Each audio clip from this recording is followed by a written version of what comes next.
Assalamualaikum warahmatullahi wabarakatuh. Alhamdulillah, alhamdulillahirabbil alamin.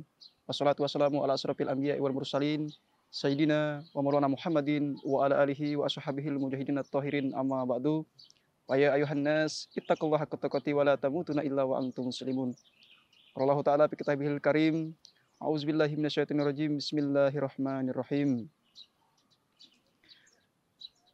Wal fajri wailal wal asr. Artinya demi fajar dan demi malam yang 10. Quran surat Al-Fajr ayat 1 sampai 2. Nah, di sini marilah bersama-sama kita bersyukur kepada Allah Subhanahu wa taala. Sebentar lagi kita akan memasuki bulan Zulhijjah yang artinya kita masih diberi nikmat oleh Allah Subhanahu wa taala, nikmat umur, nikmat panjang umur, nikmat sehat dan nikmat kesempatan.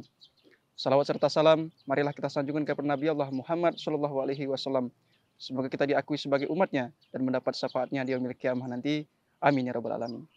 Dalam kesempatan kali ini saya akan menyampaikan sebuah hadis Nabi Rasulullah SAW tentang berkurban ataupun kisah dari sebuah Nabi Ibrahim alaihissalam untuk menunjukkan syukurnya kepada Allah Subhanahu wa taala. Beliau menunjukkan syukurnya dengan apa? Dengan berkurban 100 atau 1000 kambing, 300 lembu dan 100 unta. Kalau kita lihat betapa solehnya seorang nabi yang untuk menunjukkan syukurnya, beliau menunjukkan syukurnya benar-benar untuk atas perintah Allah Subhanahu wa taala. Dengan begitu, nah di sini kita bisa ambil hikmahnya bahwasanya berkurban itu bukan hanya bagi orang-orang mampu, bukan hanya bagi orang-orang yang milioner ataupun pengusaha, bahwasanya berkurban itu adalah niat dari hati kita sendiri untuk menjalankan perintah Allah Subhanahu wa taala. Kalau kita lihat di zaman sekarang, banyak sekali orang pengusaha, orang kaya maupun orang yang mampu digolongkan mampu namun segan atau sungkan untuk berkurban di jalan Allah. Tapi kita lihat sekarang bahwasanya banyak orang-orang yang belum tergolong mampu tapi mereka siap untuk berkurban di jalan Allah. Apa hikmahnya? Apa yang bisa kita ambil dari hikmahnya ini? Itulah yang akan kita kupas pada kultum kali ini. Bahwasanya ada kisah Nabi Ibrahim alaihissalam untuk menunjukkan kepada Allah Subhanahu wa taala dengan menyembelih 1000 kambing, 300 lembu dan 100 unta. Itulah yang dapat kita ambil hikmahnya bahwasanya pengorbanan itu adalah sangat bisa kita ambil hikmahnya dengan apa? Dengan meniatkan pada diri kita bahwasanya kita akan bisa mampu untuk berkurban di jalan Allah Subhanahu wa taala. Dari Syekh Utsman bin Hasan Al-Hubawi dalam kitab Durraton Nasihin memberikan penjelasan bahwa perjalanan Nabi Ibrahim dari negeri Syam hingga Mekah dalam mengikuti perintah Allah diabadikan dalam rangkaian ibadah sunnah puasa. Tarwiyah Yartarau memikirkan diri atas mimpi menyembelih anaknya dan puasa Arafah tahu dan yakin bahwa mimpi itu dari Allah Subhanahu wa taala. Beliau meyakini bahwasanya mimpi itu hanya dari Allah Subhanahu wa taala untuk memerintahkan bahwasanya untuk menyembelih anaknya. Namun apalah yang terjadi? Allah menunjukkan kuasanya dengan memberi atau menggantikan sebuah pengorbanan itu dengan seekor lembu. Arafah juga menjadi tempat puncak ibadah haji dan kemudian dari 10 Zulhijjah itu menjadi penyembelihan atau nahar. Rasa syukur Nabi Ibrahim atas tidak terjadinya penyembelihan putranya diganti dengan menyembelih 1000 kambing, 300 lembu dan 100 unta demi taat kepada Allah. Dan itulah yang ditujukan Nabi Ibrahim untuk menunjukkan syukurnya kepada Allah Subhanahu wa taala. Dan sekarang kita tanyakan kepada diri kita, adakah kita niat untuk berkurban di jalan Allah? Adakah kita niat untuk menjalankan perintah-perintah Allah dengan berkurban 1 seekor kambing pun? Itu adalah rasa syukur kita kepada Allah Subhanahu wa taala. Ini ada kisah tasawuf dari Kiai Haji Jainuddin MZ bahwasanya kita lihat di zaman sekarang banyak sekali pengusaha yang berkurban tidak sempat meniru Nabi Ibrahim.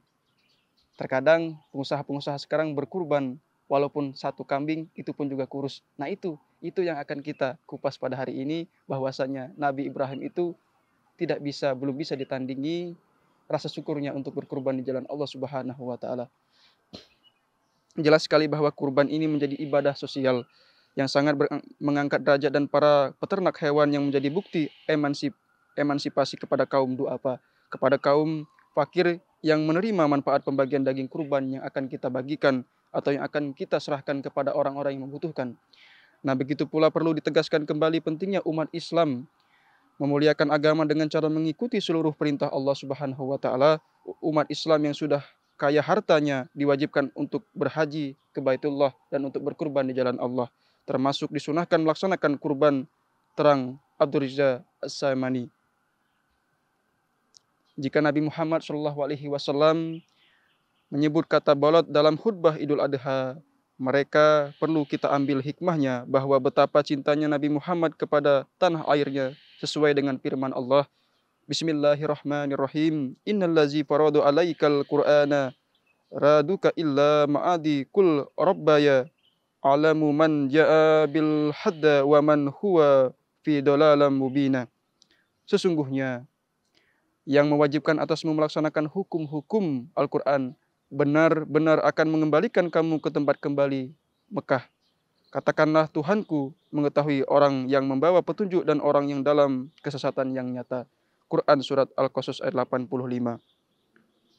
Kemudian Syekh Utsman bin Hasan Al-Khawabi dalam kitab Daratun Nasihin memberikan penjelasan bahwa perjalanan Nabi Ibrahim itu sangatlah dianjurkan atau diperintahkan Allah Subhanahu wa taala.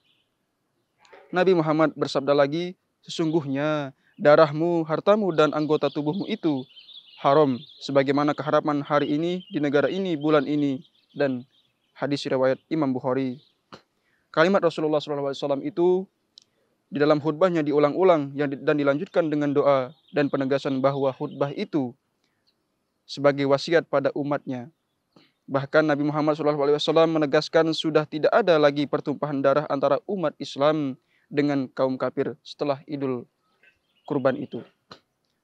Dari hadis tersebut di atas, sebagai umat Islam yang merasakan nikmatnya hidup di Indonesia yang telah merdeka dapat mengambil 3 pesan Rasulullah SAW. Pertama, seorang pemimpin umat Islam harus berkomunikasi dan selalu membimbingnya atau membimbing umat-umatnya. Kedua, di dalam sebuah kemuliaan ada tempat hidup yang selalu digunakan untuk beribadah kepada Allah Subhanahu wa taala. Nabi menyebutnya dengan kata balat.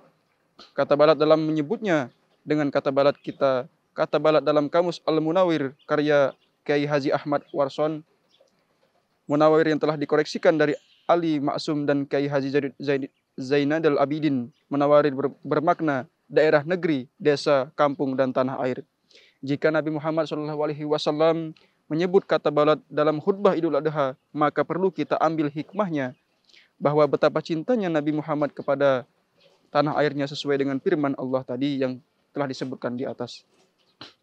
Nah, dengan mengambil hikmah dari sebuah kultum singkat kali ini, marilah kita merenungkan bahwasanya adakah sebercik niat kita untuk berkurban di jalan Allah Subhanahu wa taala. Semoga apa yang kita niatkan untuk menjalankan perintah Allah dipermudah oleh Allah Subhanahu wa taala. Akhirul kalam, usikum binafsi bittaqwallah. Wassalamualaikum warahmatullahi wabarakatuh.